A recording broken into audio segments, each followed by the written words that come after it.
تو اللہ قیامت کے دن اس سے پوچھے گا وہاں تجھے بات کرنی چاہیے تھی، تو نے کیوں نہیں کی؟ تو عرض کرے گا یا اللہ میں لوگوں سے ڈر گیا تھا۔ تو حضور فرماتے رب فرمائے گا میرا زیادہ حق تھا کہ تو مجھ سے ڈرتا، لوگوں سے ڈر گیا، تجھے مجھ سے ڈرنا چاہیے تھا۔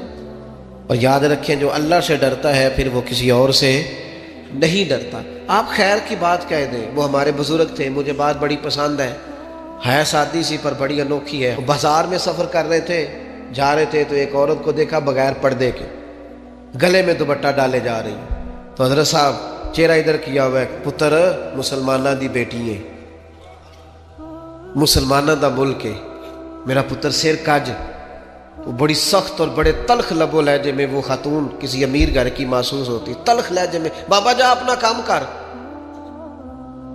تو حضرت اس کی بات سن کے بڑے تحمل اور بردباری سے فرمانے لگے پتر میرا یہی کام ہے، میں کام نہیں لگا، میری یہی ڈیوٹی ہے، جو بندہ غلط بات کرے اسے تھوڑی سی ادب سے نصیحت کرو، میرا یہی کام ہے، میں کام نہیں لگا۔ تو وہ بات جو دل سے نکلتی ہے اثر رکھتی، پر نہیں طاقت پرواز مگر آپ کہیں تو صحیح دین کی بات، اپنے بیٹے کو بھی نہیں کہتے حضور کے دین کا پیغام، چھوٹے بھائی سے بھی نہیں کہہ سکتے، اپنے ماتحتوں سے بھی نہیں کہہ سکتے آؤ یار نماز کے لیے چلیں، اپنے گھر میں بھی اتنی جرت اور طاقت نہیں رکھتے، ہر کام کے لیے ناراض ہوتے ہو، لیکن صرف لوگوں کے ڈر سے کہ لوگ کیا کہیں گے، ہر وقت کمزوری دکھانا۔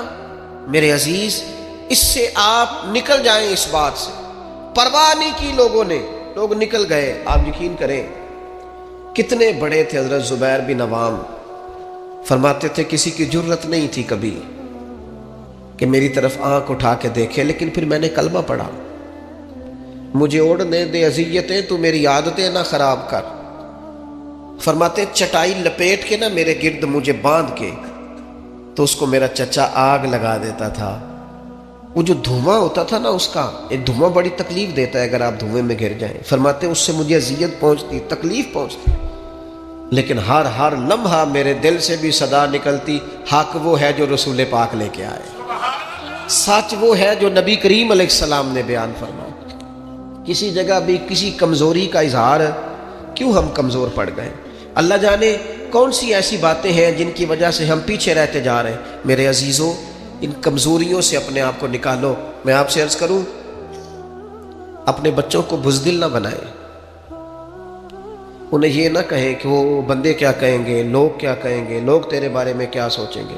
یہ ٹھیک ہے کہ انہیں تہمت والی جگہ سے بچائیں کہ یار تو رسوا ہو جائے گا، اور رسوائی جو ہے وہ ٹھیک نہیں ہوتی، اور وہ انہیں بتائیں غیر شرعی کاموں میں یا وہ سستی کر رہے ہیں دین سیکھنے میں تو اس میں، لیکن میرے عزیز کھانے پینے میں، اوڑھنے پہننے میں اور زندگی گزارنے میں آپ انہیں لوگوں کی رائے کا محتاج نہ کریں کہ بیٹا یہ تو اگر کھا لے گا تو لوگ کیا کہیں گے، یہ پہن لے گا تو لوگ کیا کہیں گے، اس معاملے میں لوگ کیا کہیں گے، دیکھنا یہاں لوگ۔ آپ بزدل نہ بنائیں اولاد، اللہ کرے ہمیں یہ سمجھ آئے، انہیں کہے بیٹا اگر تو یہ کام کرے گا تو اللہ ناراض ہوگا، یہ کام کرے گا تو اس سے شریعت کی مخالفت لازم آئے۔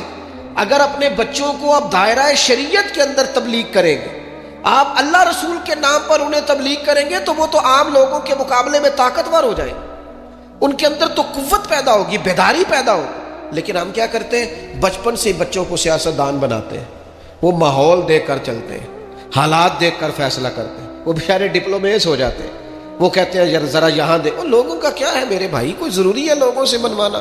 میرے عزیز یہ خوف زدہ رہنا، ڈرے رہنا، سہمے رہنا، لوگوں کو دیکھ کر فیصلہ کرنا، لوگ کیا کہیں گے، لوگ پھر آپ کے بارے میں کیا رائے دیں گے، اس سے ساری زندگی ہماری کمزوریاں نہیں جاتی۔ میں آپ سے عرض کروں مجھے بڑی تکلیف ہوئی اپنے ہی ملک کے ایک ذمہ دار کے بیان سن کے، جب ان سے کہا گیا کہ آپ فلسطین کے حق میں بات کریں، تو انہوں نے کہا آپ چاہتے ہیں ہم دنیا میں اکیلے رہ جائیں،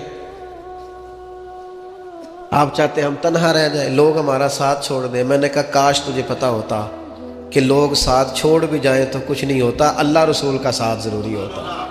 کاش تجھے خبر ہوتی لوگ پہلے بھی ساتھ نہیں ہیں، لوگ آپ کے ساتھ نہیں ہوتے، لوگ اپنے مفادات کے ساتھ ہوتے ہیں، لوگ اپنے آپ دیکھیں نا، مفاد لوگوں کا بدل جاتا ہے تو پھر وہ آپ سے بھی بدل جاتے ہیں. اگر مفاد کسی اور جگہ وابستہ ہے تو لوگوں کی توجہ ادھر ہو جائے گی.